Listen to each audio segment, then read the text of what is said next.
19 जनवरी को पढ़ेंगे isometric projection. Isometric का तात्पर्य है, आइसो मीन्स समान और मैट्रिक मीन्स परिमाण। समान परिमाण में जब कोई प्रक्षेप बनाए जाते हैं तब इन प्रक्षेप को समपरिमाणिक प्रक्षेप कहते हैं। इसको बनाने के लिए जो लंबाई, चौड़ाई और ऊंचाई तीनों डायमेंशंस इसमें प्राप्त होती हैं, इसीलिए इसको पिक्चोरियल ड्राइंग या पिक्चोरियल प्रोजेक्शन भी कहते हैं। पिक्चोरियल प्रोजेक्शंस में जब आपको लंबाई, चौड़ाई और ऊंचाई तीनों ही डायमेंशंस समान परिमाण में दर्शानी है, तब इसके लिए समान परिमाण में 3 एक्सिस की आवश्यकता पड़ती है जो कि आपस में समान कोण पर होती हैं। इस प्रकार की 3 एक्सिस, यदि ये क्षैतिज है, क्षैतिज से 30 डिग्री के कोण पर झुकाकर एक एक्सिस लेते हैं, इसको आइसोमेट्रिक एक्सिस बोलते हैं, और क्षैतिज से 30 डिग्री पर झुकाकर दूसरी एक्सिस लेते हैं, जिसको भी आइसोमेट्रिक एक्सिस बोलते हैं। इन दोनों के बीच का कोण 120 अंश रहता है एवं क्षैतिज से तीसरी आइसोमेट्रिक एक्सिस 90 अंश के कोण पर रखी जाती है। इसका जो कोण होता है ये 90 अंश होता है। इस प्रकार से इस एक्सिस और इस एक्सिस के बीच का कोण भी 120 डिग्री हो जाएगा और इधर वाली एक्सिस और इस वाली एक्सिस के बीच का कोण भी 120 डिग्री हो जाएगा। इस प्रकार से तीनों आइसोमेट्रिक एक्सिस समपरिमाणिक अक्ष 1, 2 और 3, ये तीनों ही आइसोमेट्रिक एक्सिस आपस में 120 डिग्री के कोण पर रहती हैं। और जब इस प्रकार से 120 डिग्री के कोण पर रहकर समान परिमाण में समान कोण पर झुकाकर जब इनके प्रक्षेप बनाए जाते हैं, तब ये प्रक्षेप आइसोमेट्रिक प्रक्षेप या आइसोमेट्रिक प्रोजेक्शन कहलाते हैं। समपरिमाणिक प्रक्षेप या आइसोमेट्रिक प्रोजेक्शन कहलाते हैं। अब आइसोमेट्रिक प्रोजेक्शंस बनाने के लिए आइसोमेट्रिक लेंथ की आवश्यकता पड़ती है। एक तो आपके सामान्य तौर पर स्केल में जो लेंथ होती है वो एक्चुअल लेंथ होती है, वास्तविक लंबाई होती है, जबकि जो हमारे आइसोमेट्रिक प्रोजेक्शंस जब आप बनाते हैं तब उसको बनाने के लिए आइसोमेट्रिक लेंथ की आवश्यकता पड़ती है, जो कि वास्तविक लंबाई से कुछ कम होती है। मैं आगे बताऊंगा स्केल पढ़ाते समय कि वो क्या रेशो रहता है। तो 2 चीजें हैं, आइसोमेट्रिक प्रोजेक्शन और आइसोमेट्रिक ड्राइंग या आइसोमेट्रिक व्यू। आइसोमेट्रिक प्रोजेक्शंस बनाने के लिए सदैव आइसोमेट्रिक लेंथ का ही प्रयोग किया जाता है। माने अगर आपको आइसोमेट्रिक प्रोजेक्शंस बनाने हैं तब आप आइसोमेट्रिक लेंथ का प्रयोग करेंगे, एक्चुअल लेंथ का प्रयोग नहीं करेंगे। जबकि आइसोमेट्रिक ड्राइंग या आइसोमेट्रिक व्यू बनाते समय आपको एक्चुअल लेंथ का प्रयोग करेंगे, वास्तविक लंबाई का प्रयोग करेंगे। आइसोमेट्रिक लंबाई वास्तविक लंबाई से 0.816 टाइम्स रहती है, यानी कुछ कम होती है। आगे मैं स्केल बनाते समय आपको पढ़ाऊंगा। जबकि आइसोमेट्रिक व्यू या आइसोमेट्रिक ड्राइंग बनाने के लिए एक्चुअल लेंथ का प्रयोग करते हैं। अब आइसोमेट्रिक स्केल बनाने की विधि। आइसोमेट्रिक स्केल जब आप बनाएंगे तो आइसोमेट्रिक स्केल बनाने के लिए सबसे पहले आपको एक रेखा AB लेनी है। ये रेखा AB ले ली क्षैतिज। इस रेखा से 45 अंश के कोण पर झुकाकर एक रेखा खींचेंगे। ये जो 45 अंश के कोण पर झुकाकर जो रेखा आपने बनाई है ये वाली, इस पर वास्तविक लंबाई मापेंगे। मान लीजिए 5 सेंटीमीटर नापने के लिए आपको आइसोमेट्रिक स्केल बनाना है, तो इसके ऊपर 0, 1, 2, 3, 4, 5 तक के 5 सेंटीमीटर की माप इसके ऊपर वास्तविक माप लेंगे। इसके उपरांत इसी बिंदु A से, जहां 0 है, इसी बिंदु A से एक 30 डिग्री पर झुकाकर, ये 30 डिग्री पर झुकाकर एक दूसरी रेखा खींचेंगे और जो 30 डिग्री पर झुकाकर जो रेखा खींची है, इस पर ऊपर जो बिंदु हमने 1, 2, 3, 4, 5 लिए हैं, उससे AB रेखा पर जब लंब डालेंगे, बिंदु 5 से जो अंतिम सिरा है, जो हमारा माप का अंतिम पॉइंट है 5, मान लीजिए ये हमको 10 सेंटीमीटर नापनी होती, तो इसमें 5 की जगह 10 नापते और फिर 10 से लंब खींचते। ये स्केल 5 सेंटीमीटर नापने के लिए, इसलिए 5 से लंब खींचा AB रेखा पर, और इस 30 डिग्री वाले, जो दूसरी 30 डिग्री वाली रेखा है, उस पर इसने जहां पे काटा वो बिंदु 5 का 5 डैश, 5 का 5 डैश कहलाएगा। अब इसी रेखा के 5 डैश के समानांतर अन्य पॉइंट से 4 से 3 से 2 से 1 से इस 30 डिग्री वाली रेखा पर लंब जो खींचेंगे, तो लंब खींचने पर ये इस प्रकार पॉइंट प्राप्त होंगे, 4 डैश, 3 डैश, 2 डैश और ये 1 डैश। इस प्रकार अगर एक्चुअल लेंथ ये है इसके ऊपर, तब इसकी ये आइसोमेट्रिक लेंथ, समपरिमाणिक लंबाई प्राप्त हो जाएगी। इस प्रकार से बनाए हुए स्केल को एक्चुअल स्केल, जबकि इस प्रकार से 30 डिग्री पर प्राप्त स्केल को आइसोमेट्रिक स्केल कहेंगे। अब इसमें क्या रेशो है? आइसोमेट्रिक लेंथ यानी समपरिमाणिक लंबाई is equal to 0.816 into actual length, यानी वास्तविक लंबाई से 0.816 टाइम्स होती है आइसोमेट्रिक लंबाई। आइसोमेट्रिक लेंथ को मान लीजिए 20 मान लिया,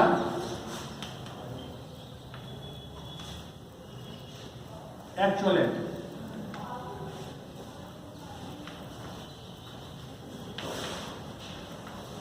एक्चुअल लेंथ 20 मिलीमीटर मान लिया, तब इस 20 मिलीमीटर वास्तविक लंबाई को आइसोमेट्रिक लंबाई निकालने के लिए 0.816 इंटू 20, तो कैलकुलेट करके आया 16.32।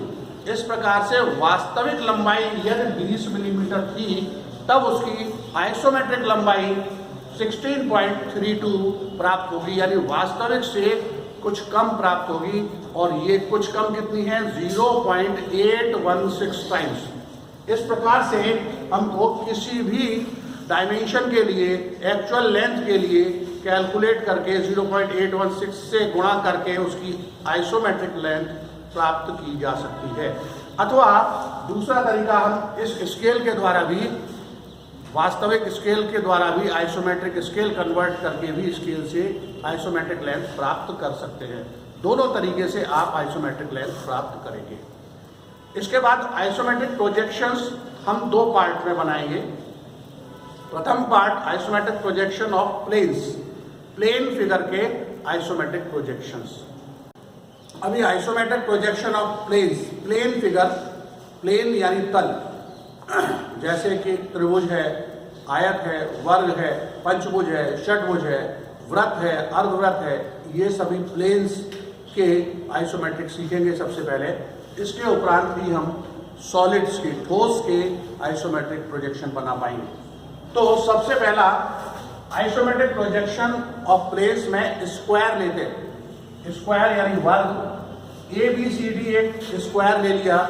इस ABCD स्क्वायर को हम 2 स्थिति में रख सकते हैं। एक तो इस प्रकार से क्षैतिज रख सकते हैं, हॉरिजॉन्टल रख सकते हैं, या इस प्रकार से वर्टिकल रख सकते हैं। कोई स्क्वायर एक वर्टिकल कंडीशन में हो सकता है या हॉरिजॉन्टल कंडीशन में हो सकता है। दोनों कंडीशंस में इसके आइसोमेट्रिक बनाकर देखेंगे।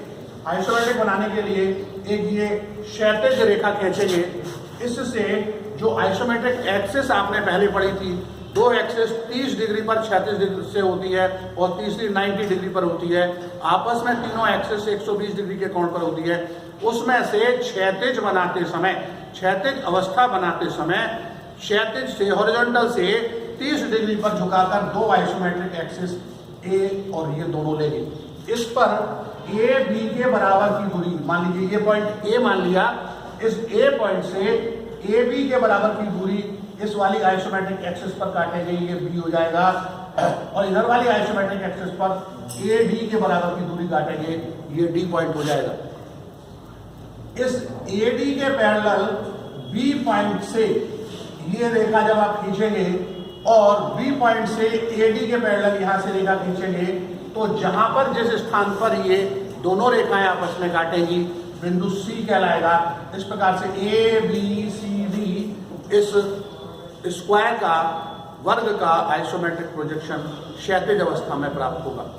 इसी प्रकार से ऊर्ध्वाधर वर्टिकल कंडीशन में बनाने के लिए एक ये बिंदु ले लिया क्षैतिज के ऊपर, हॉरिजॉन्टल लाइन के ऊपर, यहाँ से 30 डिग्री के कोण पर झुकाते हुए एक रेखा खींचेंगे, एक एक्सिस खींचेंगे और दूसरी एक्सिस 90 डिग्री पर जो वर्टिकल है उस एक्सिस को खींचेंगे। इस पर ए बिंदु ये मान लिया, इस ए बिंदु से ए से बी तक के बराबर की दूरी लेकर ए बी पॉइंट काटेंगे और इस वाले पर ए से डी तक की दूरी लेकर ए डी पॉइंट काटेंगे और डी पॉइंट से ए बी के पैरेलल रेखा खींचेंगे और बी पॉइंट से ए डी के पैरेलल रेखा खींचेंगे। ये आपस में सी पॉइंट पर कट करेगी। इस प्रकार से ऊर्ध्वाधर ए बी सी डी इस स्क्वायर का आइसोमेट्रिक प्रोजेक्शन प्राप्त होगा। इसी प्रकार से अगर हम ट्रायंगल का, त्रिभुज का आइसोमेट्रिक बनाएं तो ये एक त्रिभुज बनाए ए बी और सी।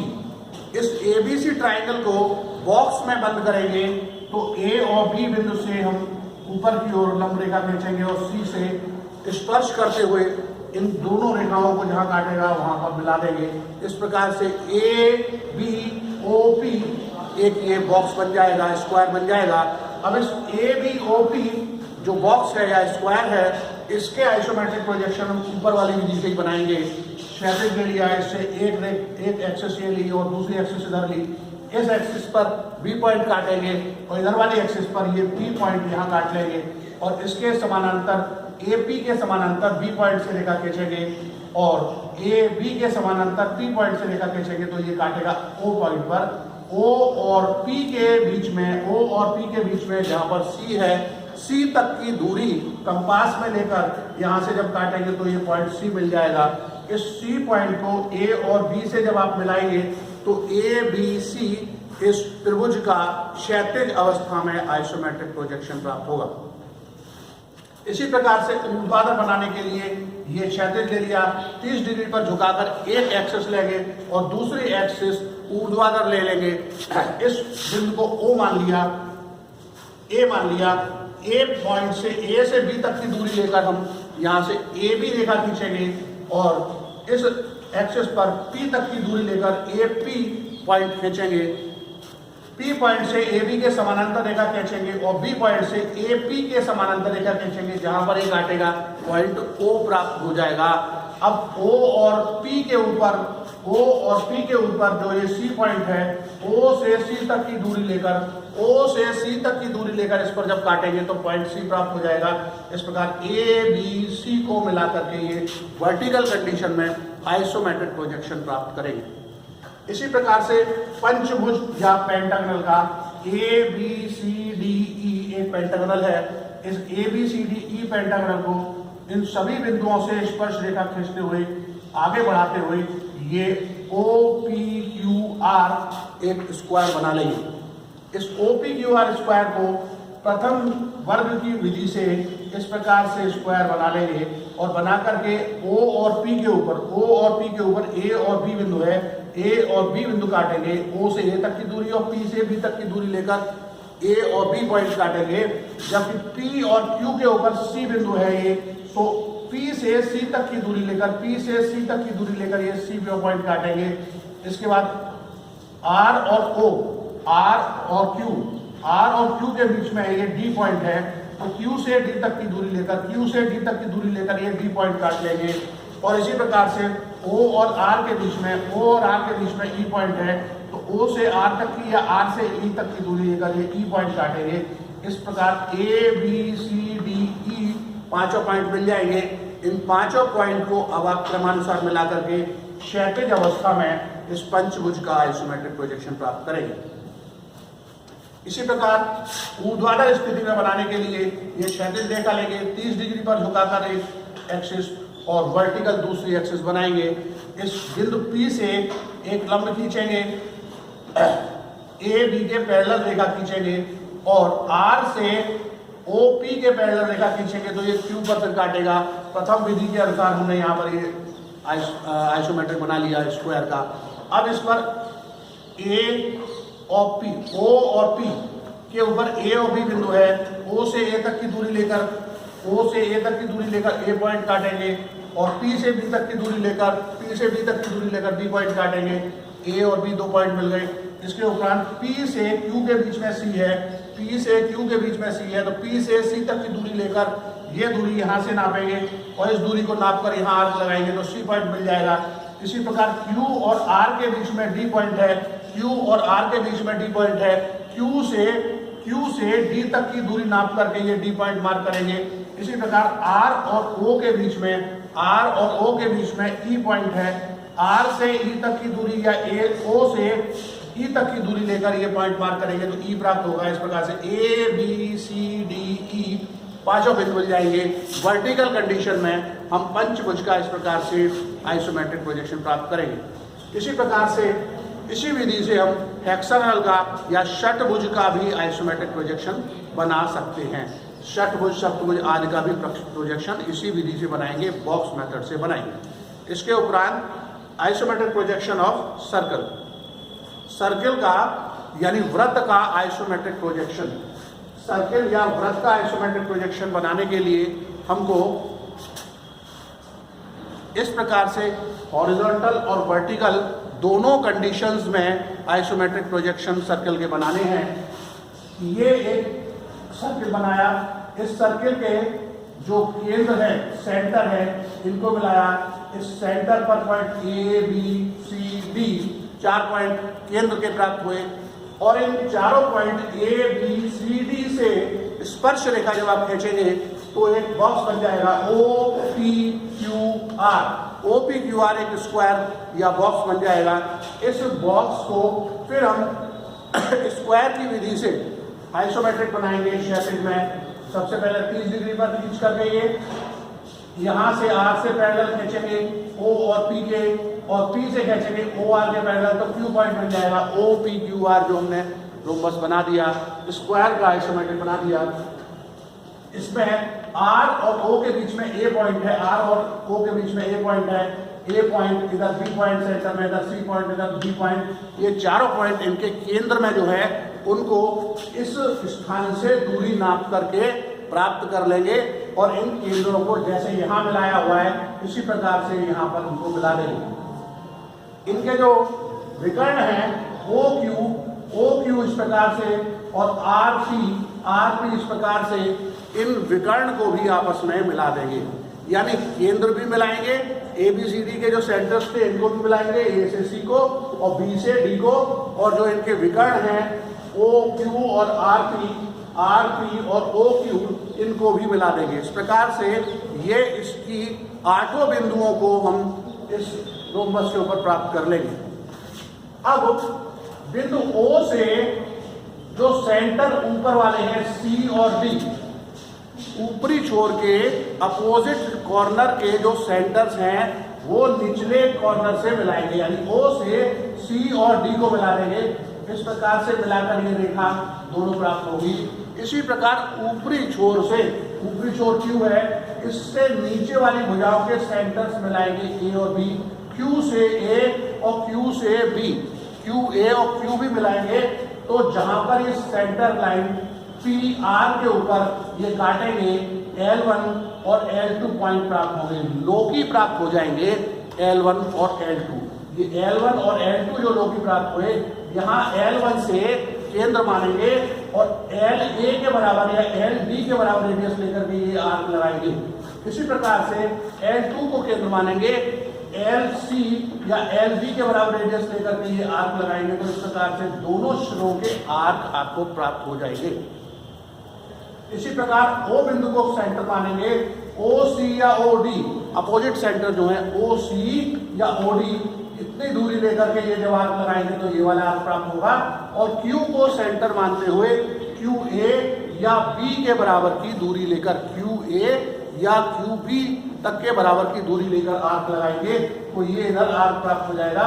इस प्रकार से ये कंप्लीट ओवल शेप में, दीर्घवृत्ताकार शेप में आइसोमेट्रिक प्रोजेक्शन प्राप्त होगा वृत्त का। इस वृत्त का आइसोमेट्रिक क्षैतिज अवस्था में इस प्रकार से प्राप्त हो जाएगा। अब ऊर्ध्वाधर अवस्था में यदि बनाना है तो एक एक्सिस 30 डिग्री पर और एक ऊर्ध्वाधर एक्सिस ले लेंगे, इसको इसी प्रकार से काट करके ये Q पॉइंट प्राप्त किया, इनके केंद्र मिला दिए, दोनों केंद्र मिला दिए, सेंटर मिला दिए, A B C D, इनको भी आपस में मिला देंगे 8 पॉइंट। प्रथम विधि से ही मिलाते चले जाएंगे और अपोजिट कॉर्नर्स को यानी पी पॉइंट को ए और बी से मिलाएंगे इस प्रकार से, और आर पॉइंट को बी और सी से मिलाएंगे। तो बी और सी से मिलाने पर ये लोकी प्राप्त होगी L1, ये लोकी L1 और ये लोकी L2 प्राप्त होगी। इन लोकी L1 और L2 से उसी प्रकार से केंद्र मानते हुए L1 को LA या LB के बराबर रेडियस लेकर ये आर्क लगाएंगे और इधर L2 को लोकी L2 को केंद्र मानते हुए LD या LC के बराबर रेडियस लेकर के ये आर्क लगाएंगे। इस प्रकार से दोनों कॉर्नर के आर्क लगेंगे और P को केंद्र मानते हुए PA या PD के बराबर रेडियस लेकर ये आर्क लगाएंगे।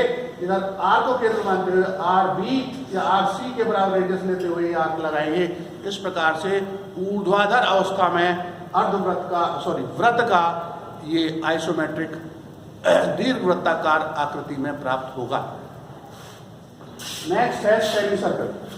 मशीन ड्राइंग्स बनाते समय अधिकतर सेमी सर्कल की आवश्यकता पड़ती है। इसकी भी दोनों अवस्थाएं हॉरिजॉन्टल और वर्टिकल कंडीशंस में आइसोमेट्रिक में आपको बता रहा हूँ। ये A B C D ये एक अर्धवृत्त है हमारे पास। इसको बॉक्स में बंद कर लेंगे, यहाँ से इसको रेखा खींचते हुए ये A B O P ये इस प्रकार से हम एक रेक्टेंगुलर शेप में इसका बॉक्स प्राप्त करेंगे। ये इसके सेंटर D और ऊपर पॉइंट C। इसी A B O P rectangle को हम सबसे पहले हॉरिजॉन्टल बनाएंगे। ये A B पॉइंट हो गया और O P पॉइंट हो गया। प्रथम विधि से रेक्टेंगुलर बनाते हुए हम इसको इस प्रकार समानांतर मानकर बना लेंगे। अब जो इसके पॉइंट थे ये D मध्य में, ऊपर C ये इनको मार्क कर लेंगे।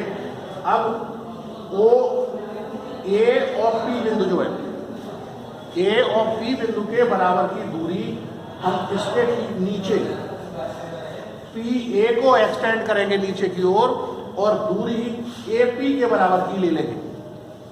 पॉइंट प्राप्त हो जाएगा P डैश। P डैश को केंद्र मानते हुए P और O को मिला देंगे या और P और C को मिला देंगे। जो हमारा अर्धवृत्त के ऊपर पॉइंट था C को मिलाएंगे P डैश से और कॉर्नर जो हमारा था O इसको मिला देंगे। इधर जो D था सेंटर नीचे बेस में इसको P से मिलाएंगे। इस प्रकार C से मिलाने पर ये L1 लोकी प्राप्त हो जाएगी। इस L1 लोकी को LC या LA के बराबर रेडियस लेकर ये रेडियस लगाएंगे तो ये R1 रेडियस प्राप्त होगा। इधर जो P डैश पॉइंट है इस P डैश पॉइंट को सेंटर मानेंगे। PB या PC के बराबर रेडियस लेते हुए ये आर्क लगाएंगे, रेडियस R2 लगाएंगे और इस प्रकार से ये पूरा का पूरा हमारा सेमी सर्कल का अर्धवृत्त का आइसोमेट्रिक प्रोजेक्शन प्राप्त होगा, जो कि हॉरिजॉन्टल या क्षैतिज अवस्था में होगा। इसको ऊर्ध्वाधर बनाने के लिए हमको एक एक्सिस 30 डिग्री के कोण पर लेनी है। ये इस प्रकार से 30 डिग्री के कोण पर एक्सिस ले ली और दूसरी ऊर्ध्वाधर एक्सिस ले ली। इसके ऊपर हमने ये रोम्बस इस प्रकार प्राप्त कर लिया। ये बिंदु A B O P प्राप्त हो गई। A B O P ये A B O P इस प्रकार से हमने रेक्टेंगल का आइसोमेट्रिक बना लिया। इसका केंद्र सेंटर नीचे बेस में D दिया है ये और ऊपर C दिया है। अब जो हमने इधर खींचा था इस वाली लाइन से खींचा था, एक्सटेंशन किया था, यहाँ पर जो एक्सटेंड करेंगे इधर से करेंगे OB को एक्सटेंड करेंगे। O और B के बराबर नीचे एक्सटेंड करेंगे, ये दूरी O डैश प्राप्त हो जाएगी। O डैश को P से मिलाएंगे, O डैश को C से मिलाएंगे और O को D से मिलाएंगे। O को D से मिलाने पर जो हमको लोकी प्राप्त होगी R1 रेडियस लेते हुए यहाँ से L1 लोकी प्राप्त हो गई। इसको केंद्र मानते हुए B या C के बराबर लोकी L1 C या LB के बराबर रेडियस लेते हुए आर्क लगाएंगे, रेडियस R1 हो जाएगा। और O डैश को केंद्र मानते हुए OA या C के बराबर रेडियस लेते हुए जब ये आर्क लगाएंगे तो इस प्रकार से ये पूरा आइसोमेट्रिक प्रोजेक्शन ऊर्ध्वाधर अवस्था में प्राप्त हो जाएगा। यहाँ से ये आइसोमेट्रिक प्रोजेक्शन